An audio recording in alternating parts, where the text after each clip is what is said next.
Hello all of you. So with this video, we are starting the third part of your prosthodontics that deals with your fixed partial denture. Right. So in prosto, you have four main types of options of replacing the missing tooth. That is a complete denture, a removable partial denture, and coming to the fixed options, you have FPD, that's a fixed partial denture, and your implants. Right. So in your fixed partial denture, right, in your entrance point of view, implants are not part of your prosthodontics, right? So coming to your fixed partial denture, the order of hierarchy, the fixed partial denture comes to the last.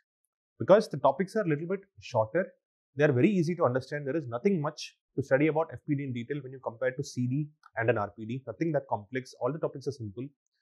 So in the hierarchy, it comes CD, RPD, and then your FPD. Right. So just a brief introduction about your FPD. That your FPD, I told you, it is the means of fixed replacement of providing fixed replacement of a partially edentulous arch.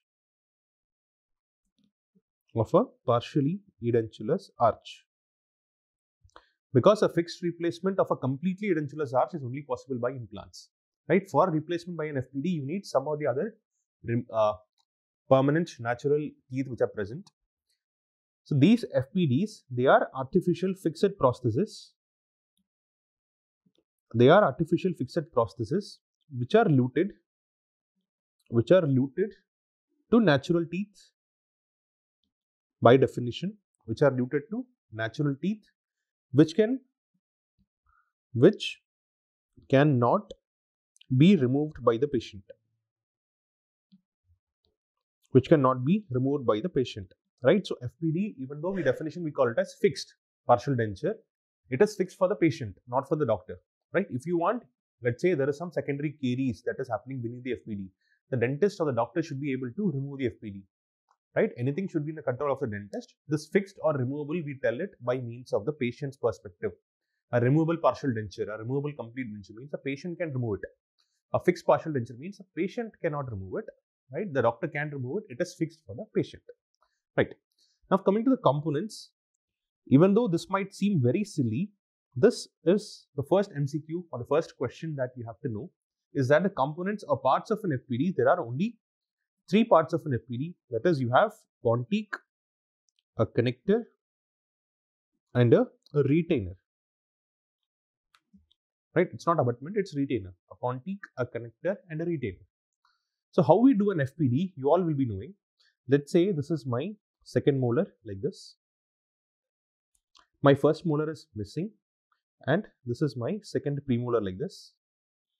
Let's say I have to provide a fixed replacement for this missing, first molar. What I do is, firstly, I have to fix it. By definition, it is luted or it is fixed to the adjacent natural teeth. So firstly, I have to prepare my adjacent natural teeth. That is what I do is, I do something called as a tooth preparation. I take a burr and an air rotor. I reduce my adjacent teeth, right, like this. I trim it, if you can call it. Then I take an impression, I send it to the laboratory. What the lab person gives me is, he gives me a joint 3-unit prosthesis like this. A joint 3-unit prosthesis like this. Right? So this is what is called as an FPD. Right? Please do not think that I'm just repeating a simple topic. What I'm telling now is at most important. So this, what I've drawn in purple, is the FPD. Right? So let's say I have prepared my tooth like this. I have reduced my tooth. You call it tooth preparation. That we'll be studying in detail. Right? I have prepared my tooth like this. Same way I have prepared my premolar like this. So this premolar and this molar, they are referred to as my abutment teeth. They are referred to as my abutment teeth, or you can call it as the abutments. Right. So in an FPD, what happens? Even though I want to replace only one tooth, I have to give coverage, or I have to give crowns on my adjacent abutment teeth as well. Only then that unit will be fixed. Right. So the actual part of the tooth that you are replacing, right? This will be a crown on the 7, this will be 6, and this will be 5. So 6 is the actual crown, actual tooth that you want to replace. So this is what is referred to as the pontique. Right? Pontique is that part of the FPD which actually replaces the lost missing tooth. Right? Now, this 5 and 7, the crown on the 5 and 7 in this picture, they are what are called as the retainer. You have two retainers in this picture. That is a retainer on the 5, a retainer on the 7. So you have pontique and retainers, and they are attached or connected to each other by what you call as the connector. So pontique, which replaces the lost missing tooth, two retainers which are luted on the adjacent tooth, right, which fixes the FPD on the abutments, and these retainer and pontique are connected by means of a connector. So pontique, retainer and connector are only the three parts of an FPD, or what I am stressing here is your abutments. Your abutments are not a part of the FPD. Underline it, put a star, right, in your Viva, right, in your entrance examination. If you go for any government job medical officer examination, or if you go for an interview, this question has a high probability of being asked to you, right? If you go for a medical officer, an MO post job, right, a government job, they will be asking you questions mainly from your prosthodontics, oral surgery and endodontics. And from prosthodontics, it will be mainly in relation to your FPD. And this question is a hot favorite. You speak to your seniors who got selected there, right? Abutments are not part of an FPD. Retainers are part of an FPD. Abutment means this tooth which are actually present in the mouth, serving as a attachment for the FPD.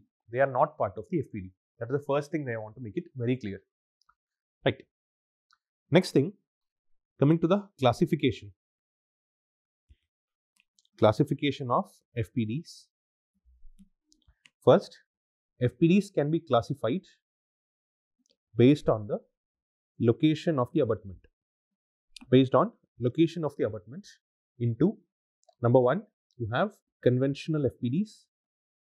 Conventional FPD means the traditional FPD, right? You have two abutments on either side of the missing tooth like this. The FPD is luted on like this, what I have just drawn. Right, you have both the anterior and posterior abutments present. Both the anterior and posterior abutments are present. Next, number two, you have something called as the cantilever FPD. Cantilever FPD means there is only one abutment that is present. There is only one abutment that is present, either anterior or posterior. Either anterior or posterior, like this. Let's say this is my 6, my 7 is missing. Right, so if I do an FPD on this, like this, I do an FPD wherein there is no distal abutment, right? Then it is an example of a cantilever FPD. There is only fixed attachment on one side, other end is a free. So these cantilever FPDs compared to conventional, they are harmful to the abutment. They are harmful to the abutment compared to conventional. Why? Because let's say you have this case, the 7, if there is distal force that are falling on this crown, this pontique, then this tries to go down. There is a free and saddle here, and this tries to tip the abutment like this. There is a tensional torquing force that is falling on the abutment, which can cause periodontal weakening of the abutment tooth. Alright, so that is your cantilever FPD, and as per your textbook, as per your literature, there is only one type of cantilever. There is only one type of cantilever which is recommended. That is a canine supported lateral incisor. You take support of the canine, right? Let's say this 2 is missing, right? So you would not have to take your CI and canine as abutments. Since canine is a very strong tooth, it can by itself take the support of the lateral incisor. There are very less forces falling on the lateral incisor.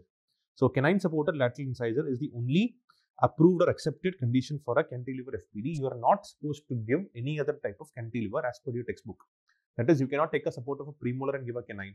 You cannot take a support of a molar and give a second premolar. No. Only a canine supported LI is what is recommended, advocated by your authors in the textbook. The third type of your FPD is your spring cantilever. A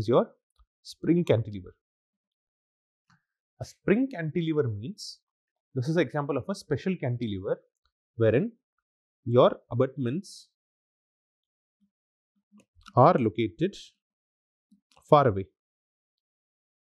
Rather, I say abutment is located far away. It's a cantilever, so you have only one abutment. So this is a condition wherein your abutment is located far away from the pontique.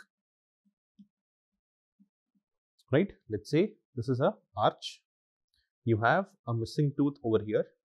So you give a pontique and the abutment is somewhere over here, the molar.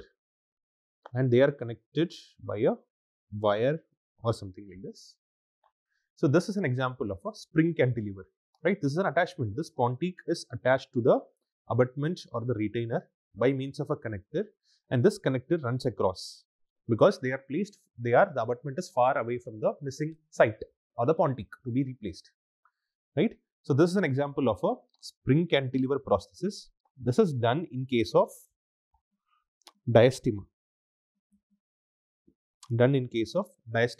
Because if you study your contraindications, the indications and contraindications have been discussed in the RPD section, the first video.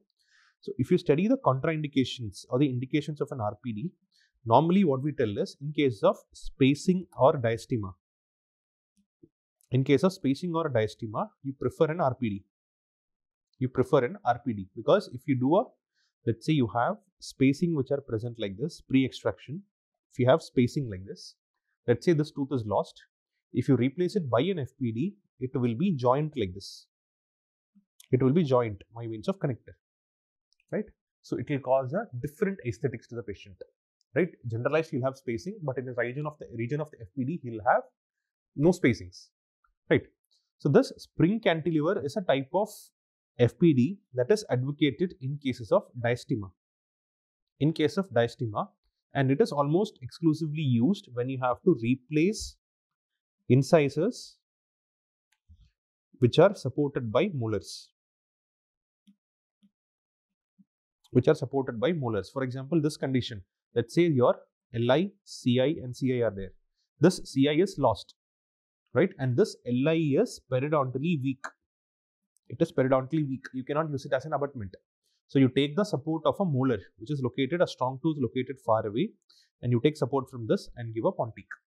Mainly used for replacing incisors supported by molars, and it is recommended to give only one pontique in spring cantilever. That is, you cannot replace all the 4 incisors. It is recommended to give only one pontique in case of this. And it is also used in case of diastema or spacing in order to preserve the aesthetics. So based upon the location of the abutment, they are classified as conventional cantilever and spring cantilever. The second classification of FPD is based upon the material. Used. They are classified as simple metal crowns.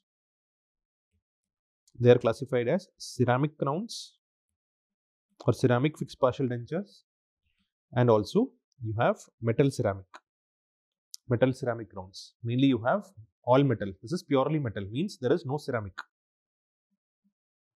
Second is ceramic crowns where there is no metal. Third, there is a fusion of metal and ceramic crowns. You call it as PFM, porcelain fused to metal. PFM or porcelain fused to metal. Right? Then you have other minor types which are later modifications where you have acrylic, you have metal acrylic and all that. Right? But as per your textbook, there are only 3 types: metal crowns, ceramic crowns, and porcelain fused to metal. You call it as metal ceramic crowns.